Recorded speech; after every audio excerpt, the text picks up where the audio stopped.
Assalamualaikum warahmatullahi wabarakatuh. Halo, hai semuanya. Perkenalkan, nama saya Ira Yesi Ismaini dengan NIM 860279415. Saya mahasiswa dari Universitas Terbuka, lebih tepatnya saya berasal dari UPBJJ Semarang Salut Kartini Rembang. Saya membuat video ini untuk memenuhi tugas mata kuliah filsafat ilmu, di mana saya akan menjelaskan apa sih peran ontologi, epistemologi, dan aksiologi dalam membentuk dasar-dasar filsafat ilmu. Tapi sebelum itu, saya akan menjelaskan tentang filsafat ilmu dan apakah itu penting bagi kehidupan kita atau tidak. Filsafat ilmu itu merupakan salah satu pengetahuan yang sekaligus bisa dibilang proses disiplin ilmu. Atau mau lebih singkatnya, filsafat ilmu itu ketika kita berpikir atau kita bertanya-tanya. Itu sudah bisa dibilang dengan filsafat ilmu. Lalu, belajar filsafat ilmu itu penting apa tidak sih? Ya penting lah. Karena kalau kita belajar filsafat ilmu, kita akan lebih bisa berpikir lebih mendalam. Selain itu, kita akan bisa menghadapi masalah-masalah yang ada di hidup kita. Selanjutnya, saya akan menjelaskan pengertian dari ontologi, epistemologi, dan aksiologi menurut buku BMB. Yang pertama, ontologi. Dalam buku BMB, ontologi dikatakan sebagai hal-hal apa saja yang dapat dikaitkan dengan ada atau tidak ada dan bagaimana cara menunjukkannya.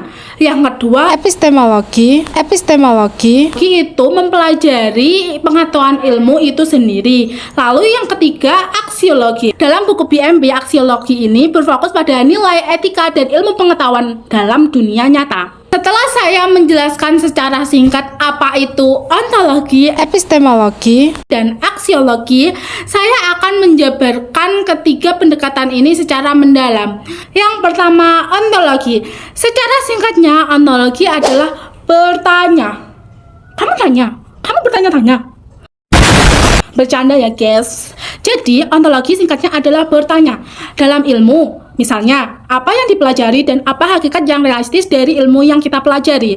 Jadi, dalam pendekatan ontologi, suatu ilmu itu memiliki batasan mengenai ilmu yang telah kita pelajari, sehingga kita tidak mengalami keabsahan dari ilmu tersebut. Sehingga, ontologi dalam suatu ilmu itu menentukan objek kajian ilmu dan hakikat dari suatu objek. Dalam suatu masalah, pendekatan ontologi bisa dikatakan dengan hakikat masalah, di mana kita menghakikat masalah yang ingin kita ketahui. Dengan kata lain, ontologi dalam suatu masalah itu menjawab pertanyaan apa.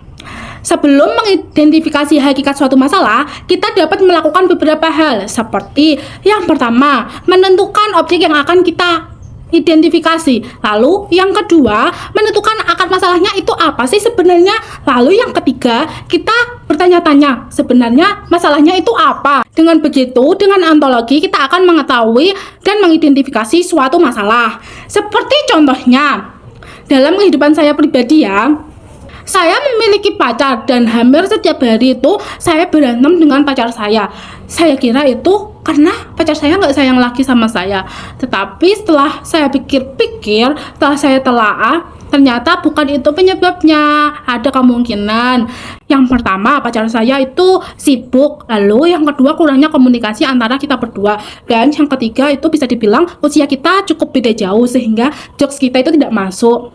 Nah, dari contoh tersebut, saya dapat menggunakan pendekatan ontologi untuk menghakikat masalah yang saya alami.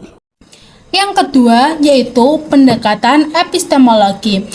Pendekatan epistemologi itu merupakan bagaimana kita memperoleh suatu ilmu dan bagaimana kita mengkaji suatu ilmu.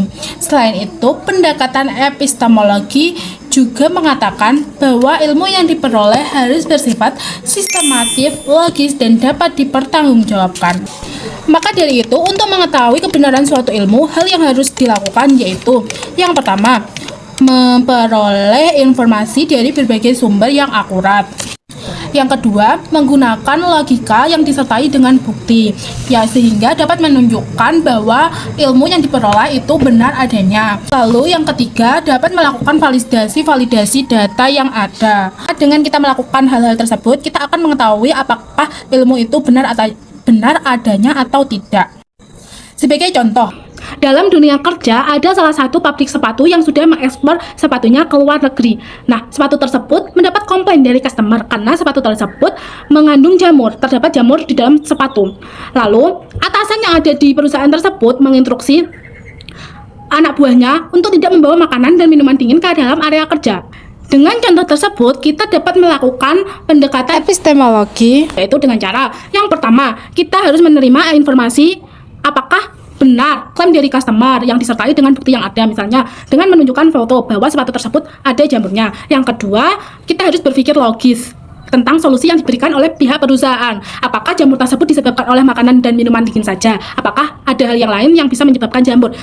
Maka, dengan pendekatan epistemologi, kita dapat mengetahui suatu informasi apakah itu informasi benar apa tidak, dan yang disertai dengan solusi. Apabila informasi itu tidak benar, maka perlu dipertanggungjawabkan kebenarannya. Yang ketiga, aksiologi.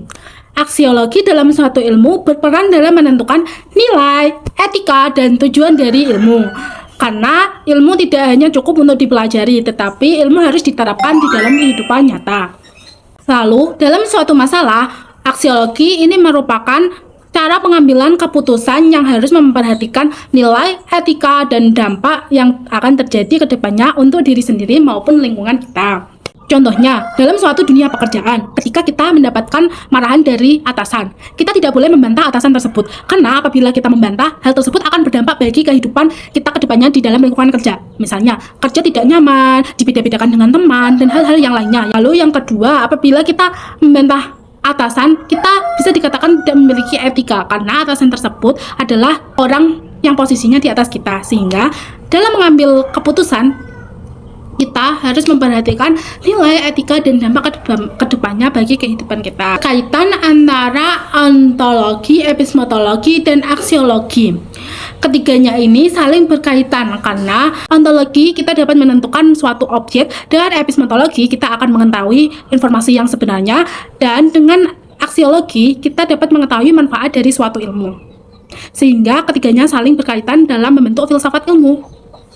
Demikian penjelasan singkat dari saya. Apabila ada kata-kata dan penjelasan yang kurang berkenan dari para tutor, saya mohon maaf yang sebesar-besarnya, karena kesempurnaan hanya milik Allah. Wassalamualaikum warahmatullahi wabarakatuh. Bye-bye semuanya.